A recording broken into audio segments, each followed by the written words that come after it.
ఇవాళ హైదరాబాదు నగరంలో చిన్న చిన్న కాలనీలో గేటెడ్ కమ్యూనిటీలో కాదు ప్రపంచంతో పోటీ పడే విధంగా భారత్ ఫ్యూచర్ సిటీ 30,000 ఎకరాలలో ఎయిర్పోర్టుకు కూతవేటు దూరంలో ఒక గొప్ప నగరాన్ని ఈరోజు మన ప్రభుత్వం నిర్మిస్తుంది. ప్రపంచంలో ఉన్న ప్రతి సంస్థ ఆ నగరంలో పెట్టుబడులు పెట్టబోతుంది. ఇవన్నీ కూడా మన భవిష్యత్ తరాల కోసమే కదా. ఆనాడు 430-40 ఏళ్ల కింద నిజాం హైదరాబాదు నగరాన్ని విస్తరిస్తే ఇవాళ ప్రపంచానికే పర్యాటక కేంద్రంగా మారింది. ప్రపంచానికే పెట్టుబడులకు స్వర్గధామంగా మారింది హైదరాబాద్. ఆ రోజు నాకెందుకని ఆయన అనుకుని ఉంటే ఇవాళ ఇన్ని లక్షల మందికి ఉద్యోగ ఉపాధి అవకాశాలు వస్తుండేనా? అందుకే ఇవాళ ఎయిర్పోర్టు పక్కన 30,000 ఎకరాలల్లా ప్రపంచంలోనే గొప్ప నగరాన్ని ఇవాళ మన ప్రభుత్వం నిర్మించే ప్రయత్నం చేస్తే ఆయన ప్రభుత్వాన్ని పట్టుకొని రియల్ ఎస్టేట్ బ్రోకర్లు మీరందరూ అధికారంలో ఉన్నారని మాట్లాడుతున్నారు. నేను అడగదలుచుకున్నా, 40 ఏళ్ల రాజకీయ అనుభవం, ఎమ్మెల్యేగా, రాష్ట్ర మంత్రిగా, ఎంపీగా, కేంద్ర మంత్రిగా, పార్టీ ప్రెసిడెంట్గా 10 సంవత్సరాలు ముఖ్యమంత్రి చేసి ఈనాడు ప్రధాన ప్రతిపక్ష నాయకుడిగా ఉన్న పెద్ద మనిషి మాట్లాడే మాటలేనా? అభివృద్ధి చేస్తుంటే చేతనైతే నీ అనుభవంతోనే ఆశీర్వదించు, నీ అనుభవాన్ని ఉపయోగించి మాకు సూచనలు చేయి. ఒకవేళ ఏది నీకు ఇష్టం లేకపోతే మౌనంగా ఫామ్ హౌస్లోనే పడుకో, మేము వద్దంటలేం. కానీ వెనకటికి పురాణాలలో మనం చూసినాం, శుక్రాచార్యుని శిష్యులు మారీచుడు, సుబాహుడు అని రాక్షసులు ఉండేటోళ్ళు. దేవతలు యజ్ఞాలు యాగాలు చేస్తే శుక్రాచార్యుడి సూచనతోని మారీచుడు, సుబాహుడు వచ్చి ఆ యాగాలను యజ్ఞాలను భగ్నం చేసేటోళ్ళు.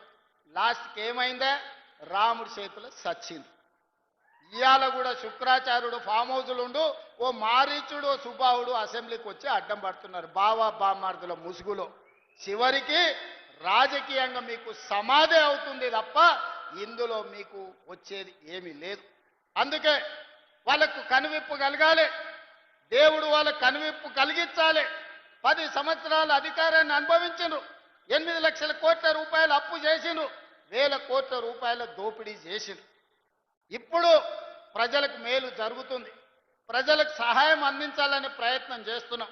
మీరు ఆశించినవన్నీ ఒకటేసారి జరగకపోవచ్చు, కానీ విడతల వారీగా మనం సమస్యలు పరిష్కరించుకుంటున్నాం. కుటుంబంలో ఉండే సమస్యలు కూడా అన్నీ ఒకటేసారి పరిష్కారం అవుతాయా?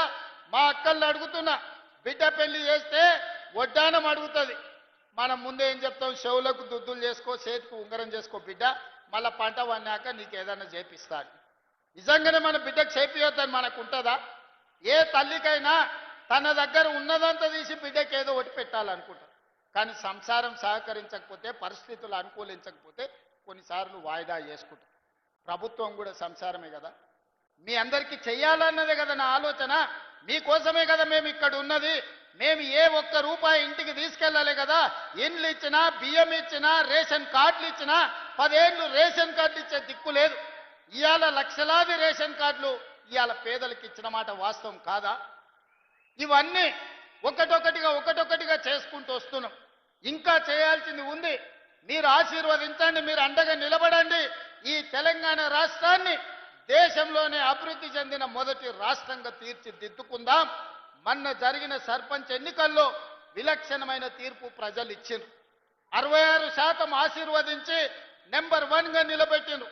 రాబోయే మున్సిపల్ ఎన్నికల్లో కూడా నా సూచన, మంచి వాళ్ళని గెలిపించండి, మంత్రులతోని పనులు చేయించుకునేటోళ్ళని గెలిపించండి, ఊరి సమస్యల్ని, బస్తీ సమస్యల్ని అవగాహన ఉన్నోళ్ళని గెలిపించండి. 10 రూపాయలకు మనం ఓటేస్తే 100 రూపాయలు వాడు కొల్లగొడతాడు. అందుకే మనమంటే ఇష్టపడేటోడు, మన సమస్యల్ని పరిష్కరించటోని గెలిపించండి. నేను వాళ్ళని గెలిపించండి, వీళ్ళని గెలిపించండి అని అనట్లేదు.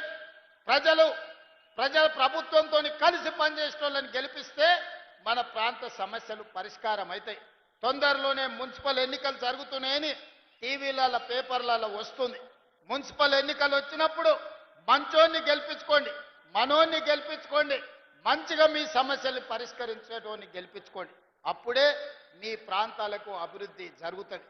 ఇవాళ నేను ముఖ్యమంత్రి ఈడికి వచ్చిన అంటే బీజేపీ ఎమ్మెల్యేలైనా వాళ్ళు వచ్చి అడిగినారు కాబట్టి ఇవాళ మంజూరు చేస్తానని నేను చెప్పిన.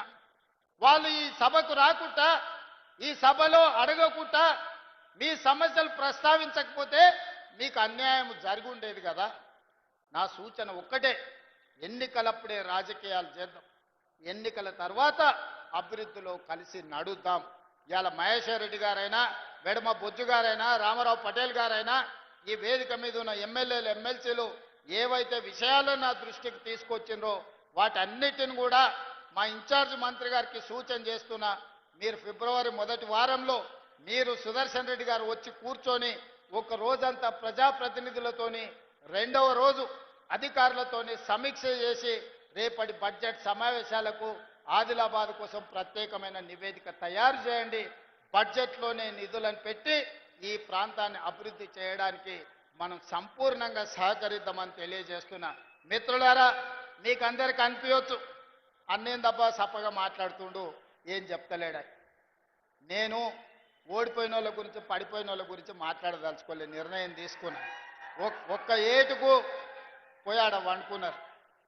వెనకటికి టైసన్ నాకౌట్ కొట్టింది కదా, ఒక దెబ్బకి అన్నీ అయిపోయినట్టు. అన్నీ అయిపోయినాయి. ఇప్పుడు మనం పని చేయాలి. అందుకే వాళ్ళ గురించి వీళ్ళ గురించి ఏదేదో మాట్లాడాలని నేను అనుకుంటలేను. నాకు ఇచ్చిన బాధ్యతతోని మీకందరికీ పని చెయ్యాలి, సేవ చెయ్యాలి అనుకుంటున్నా. మేము పాలకులం కాదు, మేము సేవకులము. తప్పకుండా మీకు సేవ చేస్తాం, మిమ్మల్ని అభివృద్ధి చేస్తాం, మీ మనసు గెలుస్తాం. రాబోయే ఎన్నికల్లో మళ్ళీ గెలుస్తాం. 2034 వరకు మన ప్రభుత్వాన్ని కొనసాగిస్తాం. ఆదిలాబాద్ సమస్యలు పరిష్కరిస్తా, ఇక్కడికి ఎయిర్పోర్ట్ తెస్తా, ఇక్కడికి పారిశ్రామిక వాడ తీసుకొస్తాం. తుమ్మిడి హెట్టి దగ్గర గోదావరి జలాల కోసం ప్రాజెక్టు కట్టి ఆదిలాబాద్ను అభివృద్ధి చేద్దామని చేస్తూ